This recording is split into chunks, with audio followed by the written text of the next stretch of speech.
It's always good to appear on an all-party platform, people from different political parties, because to me, and I think to everyone in this room, and all of the 17.4 million people who voted to leave, our country comes before our party.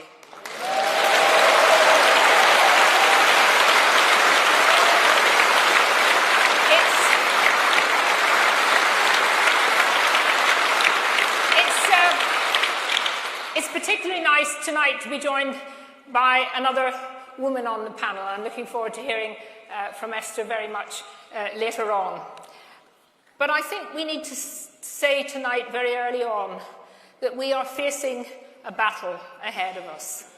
We have faced, in the last number of months, a full frontal attack from so many in the media, from big business, from the lawyers in this country, from hardliners who have never, ever accepted the result of the referendum. And of course, as usual, from ex-prime ministers. Now, there's something about being an ex-prime minister that somehow gets you onto the Today programme probably once a week. And every time we have a rally, there seems to be Tony Blair. Every time we have a rally, Tony Blair is on the Today programme. And he was on the Today programme this morning again as the lead supporter of a second referendum. And you know something I think about Tony Blair?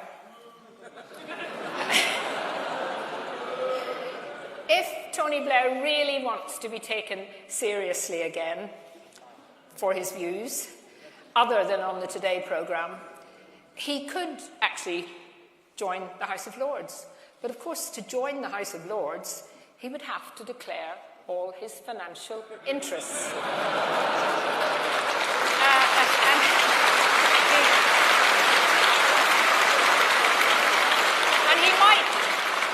He might, of course, try to get elected again, but I think I can move on to something more serious now. Just over the road, just a few hundred yards away, we have a parliament that is a Remain parliament, a parliament where the vast majority of MPs voted to remain.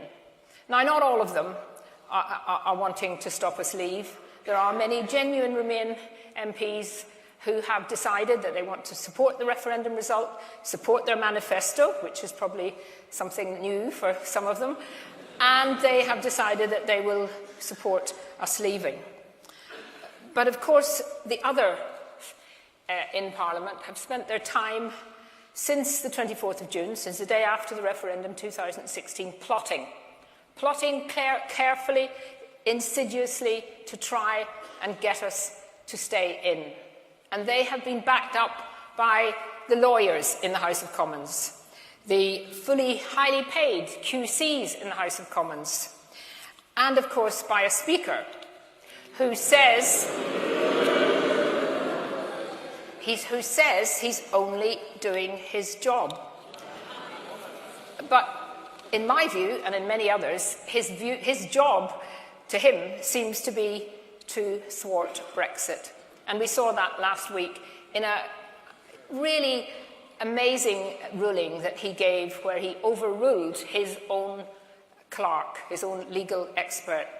And I think one of the most worrying aspects of what the Speaker did is that the idea of a disinterested Speaker, they used to wear the headgear, but he stopped doing that, but the idea was that the Speaker was above factions, a very precious part of our political inheritance, admired round the world. And what is so worrying that is gradually being whittled away by this Speaker. And it has been said, well, of course, this couldn't be happening. This country wouldn't allow that kind of thing. We're a fully fledged democracy. We're not a fragile democracy. But you know, it is happening right now. Look at what happened after the referendum. Those who'd led the losing side were showered with knighthoods, honours of all kinds. And the winning side, as Dan Hannan has very properly said today, were actually persecuted. Donors were suddenly told in late 2017 that their contributions counted as gifts, not political donations, as had always happened, and were therefore subject to inheritance tax. Because Leave had relied on predominantly individual donations, unlike the Remain campaign that was financed by Goldman Sachs and Morgan Stanley and other big corporations, they... Oh, yes. Shall we have another one for the CBI? And, you know, maybe I'm getting, as I get older, getting a little bit more cynical, but it is impossible to avoid the suspicion that from the day after the referendum, part of this kind of picking on Leave supporters was to ensure or to hope that next time there was a need, or when there was need for money for the EU sceptic campaigns, that would be much more difficult to get it funded. And I think that's very worrying too. But despite everything, and what is so optimistic tonight, despite everything, despite the attacks, despite the incredible abuse that we've all had, we are bigger than ever, we're stronger than ever right across the country, and we need to be strong for what is going to be happening in the next few months. Because let us be quite clear tonight, absolutely clear, the great betrayal has begun. In fact, it's begun a few months ago, but it is now really moving apace. Slowly, those who have never wanted us to honour the referendum are sensing and waiting for people to show that they have weakness, and there are a lot of people with weakness in our government. And some of those people, not necessarily in government, but some of those people outside who are pushing the second referendum and pushing the Remain side continually, are actually quite nasty people. And I make no apology today for criticising someone who sent a tweet which I thought was quite shocking. She writes for The Guardian. Her name is Polly Toynbee. And she tweeted today, what was, quotes, the will of people is now, quotes, the will of dead people. From Saturday, new young Remain voters on the register tip the balance versus the old dead Leavers. Time for a final say referendum. And if that's the kind of people that The Guardian wants to write for them, well, I'm glad I don't read The Guardian.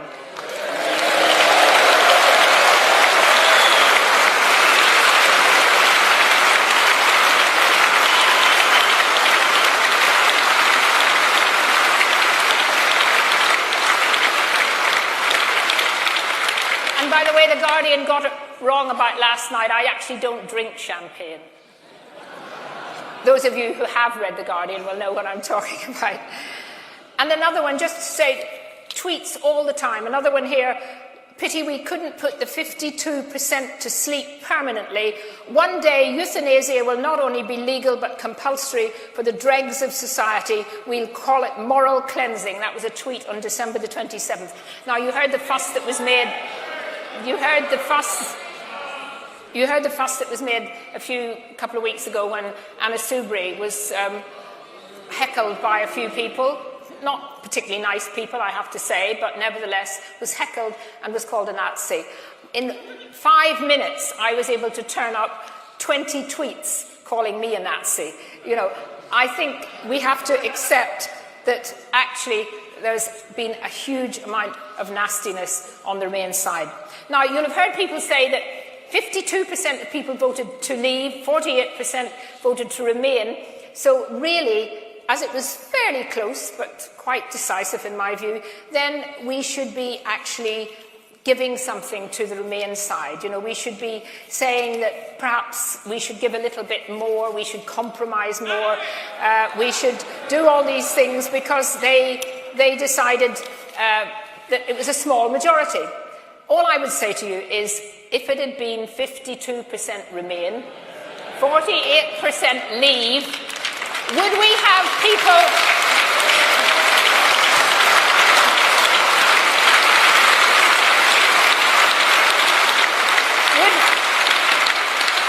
Would we have people beavering around in the House of Commons, the lawyers, all of the clever people in there who think they're so clever, trying to find, well, look, actually, it was a pretty small result. You know, could we find a little bit of Norway to put into our Remain? Or maybe we could only let the European Court of Justice sort of tell us a few things that we had to do. Of course it wouldn't have happened. And that is what is the hypocrisy of some of the people who are organising for that. We voted to take back control. We voted to take back control from Brussels, but to give that control, in my view, to the people, not to Parliament. People then elect Parliament. But the idea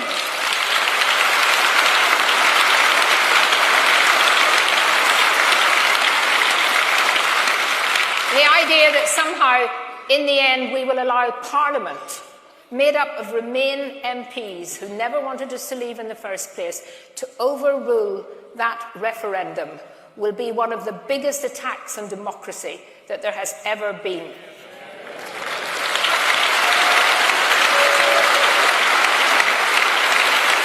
Now,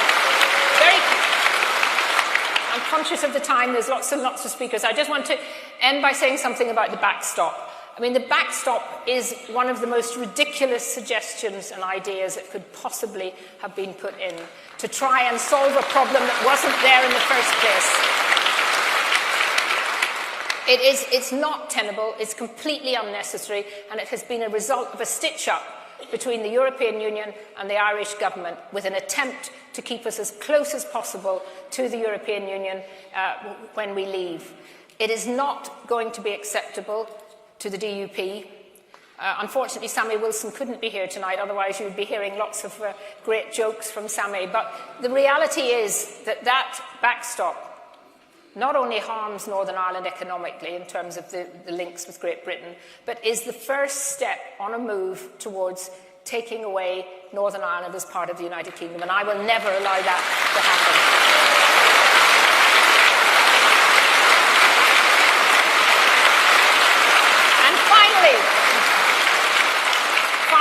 Finally, because I see this clock's going against me.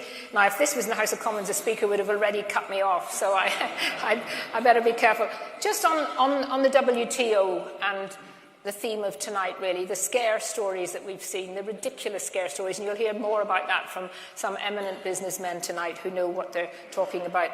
But the reality is, you know, that while we're here in the London sort of bubble and we're hearing it all the time in the media, again, out there, out in the real country outside London, people do not believe it. People just do not believe it.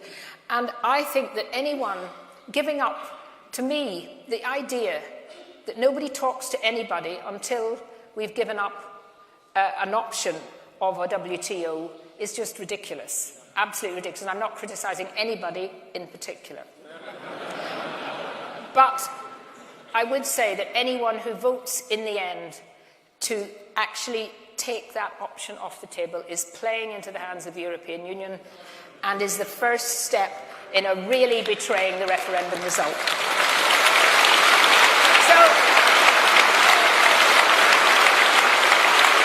So let's...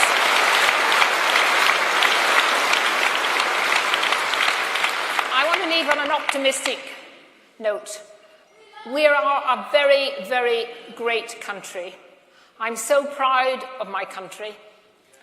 We can make leaving the European Union a huge success, and we have to keep strong and determined and not let those people who want to wreck it win. We can win. We're determined. We will win.